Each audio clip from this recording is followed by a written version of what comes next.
Financial literacy is something that a lot of entrepreneurs take for granted, and they also quite ignore. And one thing that I always say is you can save on anything but your accountant.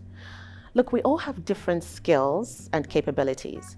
So not everybody is good with numbers and not everybody is creative. So I would say as an entrepreneur, if you know that numbers are not your strong hold, get a great accounting firm or a great accountant and get that person to teach you the basics of your business. It's very important to understand your KPIs as a business. What is it that makes you profitable? And there are certain very simple principles in accounting that you can learn as an entrepreneur that help you run your business and help you be successful and to continue as a going concern. For example, it's important to understand your income statement. How does your income come in? How does your expenditure flow from your business? How does that align to your budget? And how does that have an impact on your profitability?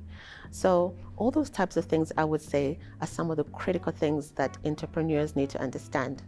Outside of compliance, compliance is also another very strong point because I've come across a lot of businesses, a lot of startups where entrepreneurs don't understand tax and statutory compliance, and something as simple as missing a tax deadline can literally make or break your business.